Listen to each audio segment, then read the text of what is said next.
নমস্কার, আমি অপরাজিতা। আজ চলে এসেছি অপরাজিতা ক্লাসিক্যাল চ্যানেলে নতুন একটি ভিডিও নিয়ে। তো আজকের ভিডিওটা হলো খুব ইম্পর্টেন্ট একটা টপিক। গান শেখার ক্ষেত্রে আমরা 10টা যে বড় মিস্টেক করে থাকি, 10টা বড় ভুল করে থাকি, যার জন্য আমাদের গলার উপর প্রচণ্ড পরিমাণে স্ট্রেস পড়ে এবং আমাদের শেখাটা প্রপারলি হয় না। তার জন্য সেই জিনিসগুলোকে পয়েন্ট আউট করার জন্য আমার আজকের এই ভিডিওটা। অনেক প্রবলেম থেকে যায় গান শেখার ক্ষেত্রে, প্রপার ইয়ার ট্রেনিং, ভয়েস ট্রেনিং, এই জিনিসগুলো। তো কী কী সেই 10টা মিস্টেক তার জন্য আমাদের গলার ওপরে প্রচণ্ড স্ট্রেস পড়ে গলাটা সারা জীবনের জন্য ড্যামেজড হয়ে যেতে পারে। তো এর জন্যই আজকে আমার ভিডিওটা। ভালো লাগলে অবশ্যই লাইক করো, কমেন্ট করো, শেয়ার করো বন্ধুদের মধ্যে, আর সাবস্ক্রাইব করে আমার পাশে থেকো। তো আজকে ভিডিওর কথায় আসি। একদম প্রথমে যে পয়েন্টটা নিয়ে আমরা কথা বলবো সেটা হলো ইয়ার ট্রেনিং, যেটা আমরা গান শেখার সময় বাদ পড়ে যায়। এমনি গান শেখার ক্ষেত্রে কি হয়, যেটা সাধারণত আমরা শিখে থাকি, যে এক একটা করে রাগ, যে ঘরানার হোক, চণ্ডীগড় ঘরানার হোক, সেই ঘরানারই এক একটা করে রাগ আমরা শিখতে থাকি, আর সেটাই গেয়ে যায় রাগ, তান, আলাপ, এইটুকু গেয়ে আবার নতুন রাগ শুরু হয়ে যায়। আলাদা করে যে ইয়ার ট্রেনিং, ভয়েস ট্রেনিং, সেটা কিন্তু আমরা কেউ শিখি না। শিখলে খুবই কম জন। যেটা ম্যাক্সিমাম ক্ষেত্রে হয় সেটা হচ্ছে এইভাবে প্রথাগত এক একটা করে রাগ শিখে যাওয়া ওপর ওপর করে। এইটা কিন্তু খুব ভুল। প্রপারলি আমরা যদি ইয়ার ট্রেনিং না করি, তাহলে আমাদের যে প্রবলেমগুলো হয়, যেগুলো তোমরা ফেস করো, আমাকে কমেন্ট বক্সে জানাও যে আমি গান তুলতে পারছি না শুনে। এই জিনিসটা কেন হচ্ছে? গান শুনে তুলতে পারছো না কেন? তোমার ইয়ার প্রপারলি ট্রেন্ড নয়, তাই জন্যেই। তোমার ইয়ার যদি প্রপারলি ট্রেন্ড হতো, তুমি শুনে বুঝতে পারতে যে কী কী নোট ইউজ হচ্ছে। একটা কাজ শুনলে তুমি বুঝতে পারতে, তোমার সেই কাজটাকে ব্রেকডাউন করে নোটে আনার ক্ষমতা থাকতো। একটা টিউন শুনে সেটাকে তুমি তার নোটেশনটা বানাতে পারতে, তাহলে তোমার ইয়ার ট্রেনিং হতো। কিন্তু তোমাদের সেম যে প্রবলেমগুলো হচ্ছে, তার একটাই কারণ যে তোমরা প্রপারলি ইয়ার ট্রেনিং করোনি। তো তোমরা যদি প্রপারলি ইয়ার ট্রেনিংয়ের ভিডিও চাও, কমেন্ট বক্সে আমাকে জানাও, আমি সেই নিয়ে ভিডিও অবশ্যই আনতে থাকবো। কিন্তু এটা যেটা জানতে হবে, এটা প্রপারলি একটা খুব বড় মিস্টেক, খুব বড় একটা ভুল। তো সেকেন্ড যে পয়েন্টটা নিয়ে আমরা আলোচনা করব সেটা হলো নো ডেইলি ওয়ার্ম আপস।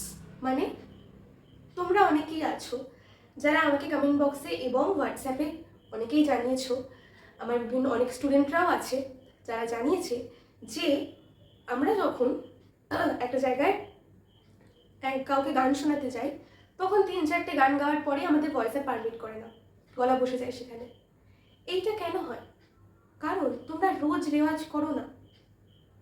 তোমরা যদি রোজ ডেইলি বেসিস এসে আধ ঘন্টা হোক, 15 মিনিট হোক, 40 মিনিট হোক, 1 ঘন্টা হোক, 2 ঘন্টা হোক, তার বেশি হোক, এইটুকু রেওয়াজ তোমরা যদি ডেইলি না করো, তাহলে তোমাদের যখন তোমরা একটা শো করতে যাবে 1 ঘন্টায়, অথবা তোমরা 3-4টে গান কাউকে শোনাবে পর পর, ধরো রিহার্সেলে গিয়ে তুমি 4টে গান গাইবে, তখন তোমাদের ভয়েস ক্র্যাক করবেই, গলা পারমিট করবে না। কারণ গলা তো সেইভাবে পাম্পড নয় যে 1 ঘন্টা পরপর গাইতে পারবে। ভয়েসের উপর স্ট্রেস পড়বে, আর যত এরকম পরপর স্ট্রেস পড়তে হবে, একদিনে এতটা চাপ যখন ভয়েসের উপর পড়তে থাকবে, তখন ভয়েস এমনি ড্যামেজড হবে আস্তে আস্তে। তো এইটা কাটানোর জন্য আমাদের সবসময় দরকার যে পারফেক্ট একটা নির্দিষ্ট রেওয়াজ স্কেডিউল বানানো, আর সেই রেওয়াজ স্কেডিউল মেনটেন করে 15 মিনিট হোক থেকে আধ ঘন্টা হোক কি 1 ঘন্টা হোক, একটা ডেইলি রুটিন মেনটেন করে রেওয়াজ করা। যেদিন আমি কম সময় পাবো সেদিন আমি 15 মিনিট করব, যেদিন বেশি সময় পাবো সেদিন 1 ঘন্টা করব। কিন্তু যখন আমি একটা নির্দিষ্ট রেওয়াজ শিডিউল বানাবো যে আধ ঘন্টা আমি রোজ রেওয়াজ করবো, এই জিনিসটা আমাকে রাখতে হবে। নাহলে একদিনে যখন আমি এতগুলো গান গাইতে যাব, তখন অবশ্যই আমার গলার উপর চোট পড়বেই। তো এইটা হচ্ছে আমাদের সেকেন্ড একটা খুব বড় ভুল, যার জন্য আমাদের গলা প্রচণ্ডভাবে ড্যামেজড হয়, গলা বসে যায়। থার্ড ভুল যেটা আমরা সবসময় করে থাকি বেশিরভাগ জন, সেটা হচ্ছে আমাদের যে কথা বলার ভয়েস, সেই ভয়েস দিয়ে আমরা গান গাই, যে singing with our speaking voice. এটা কিন্তু একদম সবচেয়ে বড় ভুল। কারণ আমি যখন হায়ার নোটে যাব, তখন আমি আমার গলা থেকে, আমি আমার চেস্ট ভয়েস দিয়ে গাইবো না। আমরা যখন কথা বলি, তখন আমাদের কথা বলার, আমাদের ভয়েস রেঞ্জের একটা নির্দিষ্ট রেঞ্জ আছে যেটা আমাদের চেস্ট ভয়েস হ্যান্ডেল করে নিতে পারে। হ্যাঁ, আমরা যে যখন কথা বলছি আমরা খুব হাই পিচে খুব লো পিচে কথা বলছি না, একটা রেঞ্জে কথা বলি যেটা আমাদের চেস্ট ভয়েস হ্যান্ডেল করতে পারে। কিন্তু আমরা যখন গান করি তখন সেটা একটা বড় ব্যাপার। যখন আমরা গান করি তখন আমাদের কখনো হায়ার পিচে যাচ্ছে, কখনো লোয়ার পিচে যাচ্ছে, কখনো মিডল অক্টেভে খেলছি। তো গান একটা বড় ব্যাপার। তো সেক্ষেত্রে আমরা যখন একমাত্র চেস্ট ভয়েসে গান করব তখন আমাদের হায়ার পিচে গেলে মনে হবে গলা চোকড হচ্ছে, গলা স্ট্রেন হচ্ছে। তোমরা যারা আমাকে কমেন্ট বক্সে সবসময় লিখতে থাকো যে দিদি চড়ার দিকে গলা উঠছে না, একটাই কারণ যে তোমরা তোমাদের হেড ভয়েসটা ইউজ করছো না। আমি অনেক টিচারদেরকে বলতে শুনেছি যে তোমরা কোনোদিনও হেড ভয়েসে গান করবে না, হেড ভয়েসে গান করতে নেই, ফলস নোট ফলসেটো এরকম করতে নেই। এটা খুবই ভুল একটা আদেশ বা উপদেশ আমি বলবো। যদি কেউ দিয়ে থাকে তোমরা সেখান থেকে বুঝে যাও যে সেটা ভুল উপদেশ। কারণ আমরা যদি আমাদের গলা থেকে আমাদের চেস্ট ভয়েস থেকে হায়ার নোট গাইতে যাই তাহলে আমরা কোনোদিনও পারবো না। আমাদের রেঞ্জটা আমাদের গলার রেঞ্জ পারমিট করবেই না। তো সেক্ষেত্রে আমাদের mixed voice, head voice, chest voice আমাদেরকে ঠিকঠাকভাবে ইউজ করা জানতে হবে, তার টেকনিক জানতে হবে। অবশ্যই আমরা ফলসেটো সবসময় ইউজ করবো না, তবে হেড ভয়েস আমরা যদি প্রপার টেকনিকে অ্যাপ্লাই করতে পারি it will sound really nice. ঠিক আছে? তো আমাদের সবসময় উচিত chest voice, mixed voice, head voice, nasal voice কিছু কিছু ক্ষেত্রে। অবশ্য কোনো জিনিসই এক্সট্রিম ভালো লাগে না। যদি আমাদের গানের মধ্যে বেশিটাই নেজাল চলে আসে, বেশিটাই হেড ভয়েস চলে আসে, সেটাও ভালো লাগবে না। তেমনই পুরোটাই চেস্টও ভালো লাগবে না। তাই জন্যই গলা তোমরা বলো যে বেশি গাইলে চোকড হয়ে যাচ্ছে, চড়ার দিকে গাইলে গলা চোকড হয়ে যাচ্ছে, বেশি গাইতে পারছো না। এটাই তার কারণ। রং টেকনিক, তোমাদের সবসময় ঠিক টেকনিক ইউজ করতে হবে। বোঝা গেছে? এবারে আসছি আমরা ফোর্থ পয়েন্টে। ফোর্থ পয়েন্ট হচ্ছে আমাদের শ্রুতির ওপর ফোকাস করা। এবারে আমরা যারা গান শিখি আমরা সবসময় ভেবে রাখি যে আমাদের 12টা নোটের উপরে আমাদের কাজ করতে হবে, অ্যান্ড দ্যাটস টোটালি ফাইন। 12টা নোট আমাদের ঠিকভাবে গাইতে হবে, কিন্তু এর সাথে আমাদের শ্রুতির দিকেও খেয়াল দিতে হবে। শ্রুতি বলতে পারো, পিচ বলতে পারো। আমাদের অনেক ক্ষেত্রে এটা হয়ে থাকে যে আমরা সা বলছি কি রে বলছি, কিন্তু আমাদের গলা সেই জায়গায় যাচ্ছে না। আমাদের গলা অল্প একটু, হয়তো আমরা ডিফারেন্ট নোট বলবো না, কিন্তু অল্প একটু করে নেমে নেমে আছে, অল্প নেমে বা অল্প উঠে গেছে। তো সেক্ষেত্রে আমাদের সেইটা পারফেক্ট করাটা সব থেকে ইম্পর্টেন্ট, যে পিচ প্রবলেম যেন না থাকে, তবেই গান শুনতে একদম পারফেক্ট লাগবে। হ্যাঁ, আর এইটা ঠিক করে দেওয়া কাদের দরকার? টিচারদের। যে বেশিরভাগ ক্ষেত্রে কি হয় যে টিচার গাইছে, তার সাথে একবার রিপিট করছে, তার সাথে তুমি আরেকবার রিপিট করছো। এটা প্রত্যেকটা ক্ষেত্রে হয়ে থাকে, কিন্তু টিচাররা বেশিরভাগ ক্ষেত্রে কি হয় যে ঠিক করিয়ে দেয় না, যে তুমি একটা নোট এই যেটা ঠিক লাগেনি, যেটা নিচে লেগেছে কি মাটা একটু ওপরে লেগেছে বলে দেয় না। তো সেটা তোমাকে দেখতে হবে, তুমি সেটা তাদেরই উচিত ঠিক করিয়ে দেওয়ার। যদি না হয়ে থাকে সেটা এখন তোমাকে বুঝে ঠিক করতে হবে যে তুমি কোথায় ভুল করছো। এর জন্য এইটা বোঝার জন্য ইয়ার ট্রেনিং দরকার, যে আচ্ছা আমার এই জায়গাটা ভুল হয়ে গেল, এই জায়গাটা শুনতে খারাপ লাগলো, এইটা বোঝার জন্য ইয়ার ট্রেনিং দরকার। আগে আমরা গান শুনি, তারপরে আমরা শিখি, তারপরে আমরা গাই না, আগে শুনতে হয়। তার জন্য ইয়ার ট্রেনিংটা ফার্স্টে দরকার। আচ্ছা, তো আমরা যেখানে ছিলাম যে শ্রুতি, পিচ পারফেক্টিংটা খুব পরিমাণে দরকার গানটা ভালো লাগানোর জন্য। একটু একটু করে নেমে থাকলে, একটু একটু করে উঠে থাকলে কিন্তু সেটা গানে লাগে। ঠিক আছে? এই দিকে আমাদের ফোকাস করতে হবে। Then number 5, not enough repetition.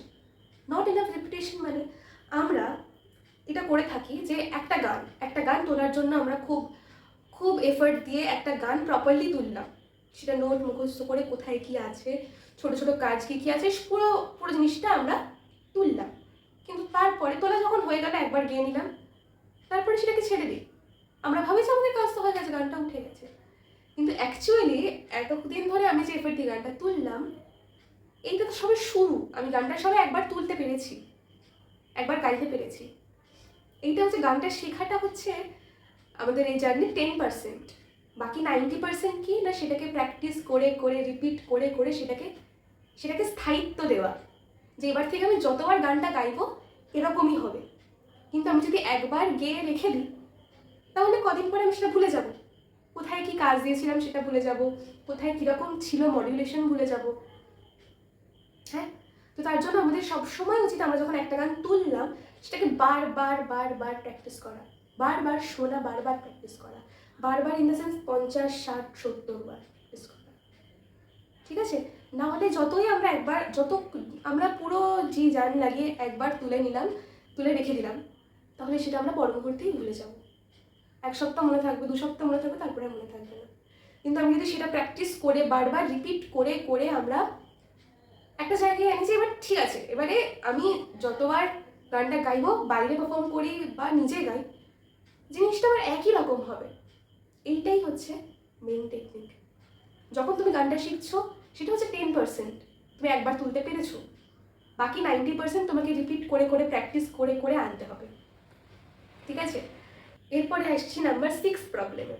খুব ইম্পর্টেন্ট একটা ভুল, যেটা বেশিরভাগ জন করে থাকে, আমি আমার স্টুডেন্টদের মধ্যে দেখেছি এবং আমি দেখলে প্রচণ্ড পরিমাণে এটা দিয়ে বকাঝকা করি।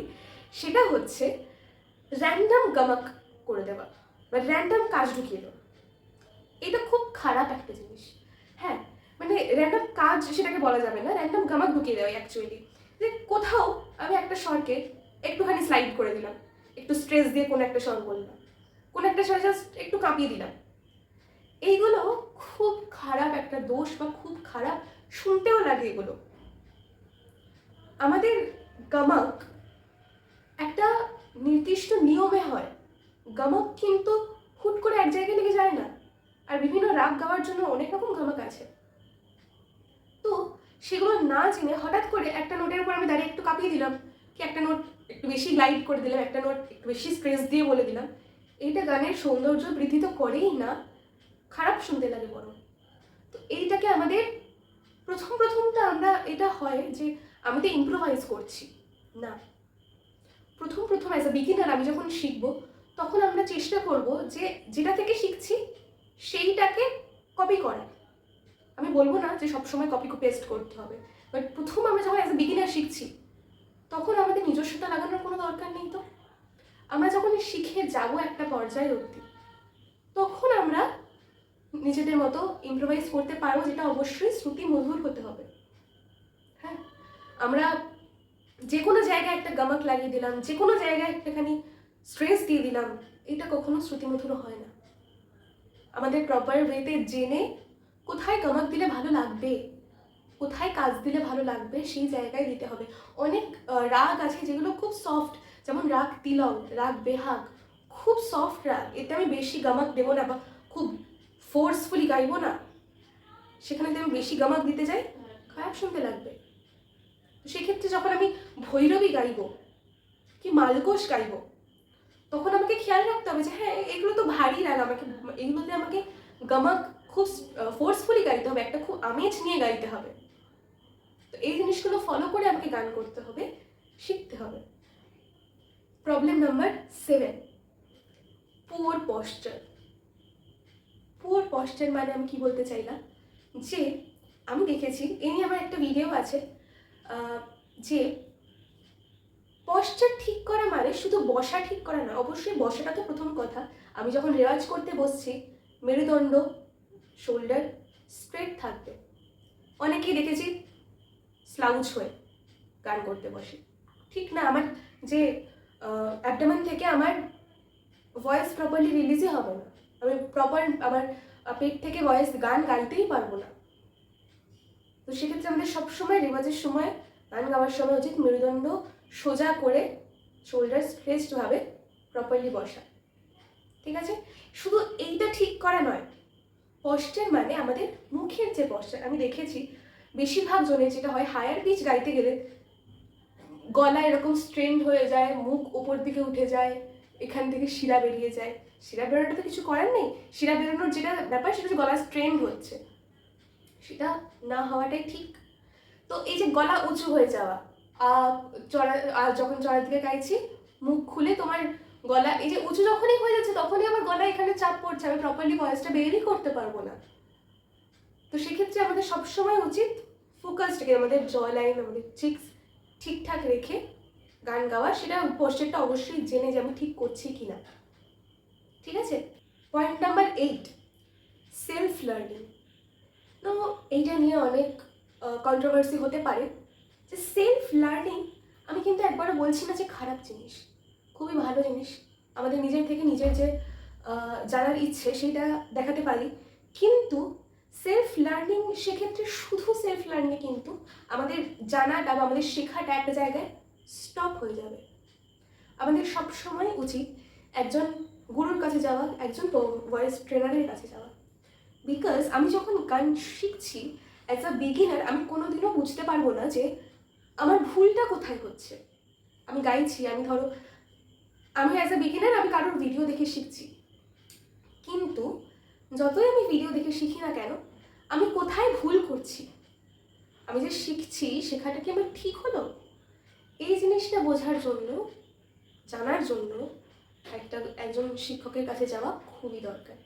কারণ আমরা যখন গাই, যতই আমাদের যতদিন না ট্রেন হচ্ছে, আমরা বুঝতে পারবো না যে আমরা ঠিক গাইছি কিনা, কোথায় ভুল হচ্ছে, আরও কিরম করলে জিনিসটা ভালো হবে।